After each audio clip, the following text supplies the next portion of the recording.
So just to pile on, since we're steel manning the criticism against Trump is the rhetoric, I wish there was less of, although at times it is so ridiculous, it is entertaining, the I hate Taylor Swift type of tweets or truths or whatever. I don't think that's... He's a funny guy. I mean, the reality is different people have different attributes. One of the attributes for Donald Trump is he's one of the funnier presidents we've had in a long time. That might not be everybody's cup of tea. Maybe different people don't want, that's not a quality they value in their president.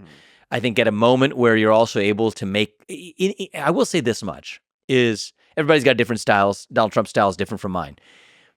But I do think that if we're able to use levity in a moment of national division, in some ways, I think right now is probably a role where really good stand-up comedians could probably do a big service to the country if they're able to laugh at everybody 360 degrees. So they can go up there and make fun of Donald Trump all they want, do it in a lighthearted and manner that loves the country, do the same thing to Kamala Harris with an equal standard. I think that's actually good for the country. But, I think I'm more interested, Lex, as you know, in discussing the future direction of the country, my own views. I was a presidential candidate who ran against Donald Trump, by the way, and is supporting him now. But I just prefer engaging on the substance of what I think each candidate's going to achieve for the country rather than picking on really the personal attributes of either one, right? I'm not criticizing Kamala Harris's manner of laugh or whatever, one might criticize as like a personal attribute of hers that you may hear elsewhere.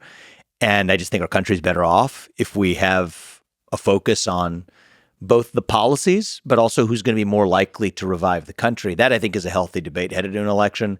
I think everybody has their personality attributes, their flaws, what makes them funny and lovable to some people makes them irritating to others. I think that matters less heading into an election. I love that you do that. I love that you focus on policy and can speak for hours on policy.